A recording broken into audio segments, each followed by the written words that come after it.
Well, it's not good news. All I can tell you is there's going to be a lot of people out of a job.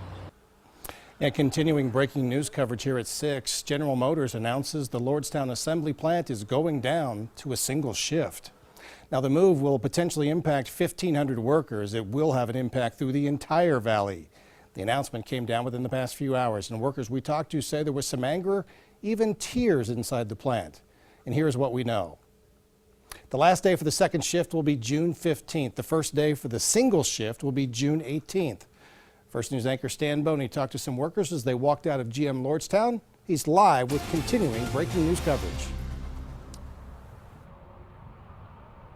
Well, Dave, at 5, I reported that there were about 12,000 people that worked here at its peak, the GM Lordstown plant. I have since learned from one GM official that the peak here was actually 15,000 people. That happened in 1985 when they were making both small cars and also vans here. But the news today will eventually drop the employment here close to anywhere between 1,000 and 1,500 people. So that's a drop close to 90% from the peak 33 years ago. Now, this was the scene about 3:30 this afternoon as GM workers started coming out of the plant after learning that the second shift will be eliminated come June the 15th. We did talk to a couple of people as they walked out of the plant. Want to let you know that one group we have not heard from were officials with the United Auto Workers. Glenn Johnson today told us he had no comment at this point. We talked with one woman who had 40 years in. She said she was going to take the buyout, and a buyout is being offered by General Motors. She's going to retire.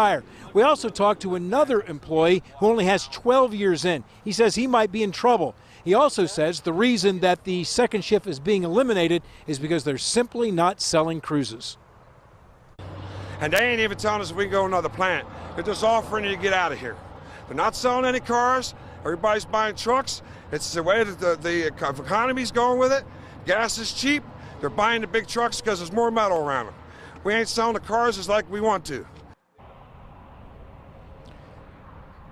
Now, we do have some numbers to prove what he was saying, that the GM Lordstown plant not selling as many cruises as they were, and that is certainly true. Here are the numbers from the last several years. In 2014, GM Lordstown peaked. The number of cruises sold peaked at about 273,000. Last year, it was only around 184,000. That's a drop of 32%. Now, even though the cruises aren't being sold like they used to, they are still being sold. The Cruise is still the number 4 best-selling car along the General Motors line, behind the Silverado, the Equinox, and the Sierra. Now, losing this many jobs, 1,500 of them, certainly is going to cause an economic impact. And with that part of the story, here's First News Trumbull County reporter Nadine Grimley. Well, Stan, when 3,000 people are employed by the biggest employer here in Trumbull County, and when GM announced that about half of those will be laid off, it's certainly turning the heads of our officials here. News like this hits pretty hard.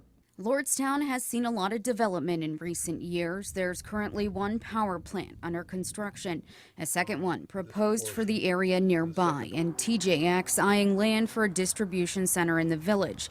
But news of cutbacks at the county's biggest employer is certainly turning heads. To lose the second shift there and to go down to one shift would obviously be a substantial loss. You know, this is devastating news to many families in the area. We're very concerned about it. It's not just the direct impact that's worrying leaders, but the ripple effect to the local economy. The suppliers that supply to GM Lordstown, but also all those employees that go out to eat or shop in local stores. The layoff news comes just weeks after General Motors announced cruise sales were down 13% compared to March of 2017, and were off 26% for the year. Economists say a lot of that has to do with the price of gas. You don't need an economist to tell you that it's bad news as far as the economy of the Mahoning Valley. We want to make sure that we're doing everything that we can to keep the crews there, and when they're looking to replace the crews, that Lordstown is there.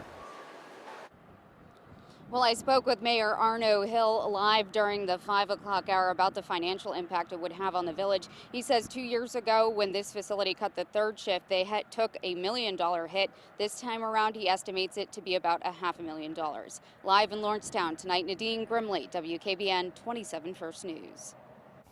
Valley Congressman Tim Ryan issued a statement which reads, "I'm deeply disappointed by today's GM Lordstown announcement. As these layoffs are implemented, I will do everything in our power to assist the affected employees.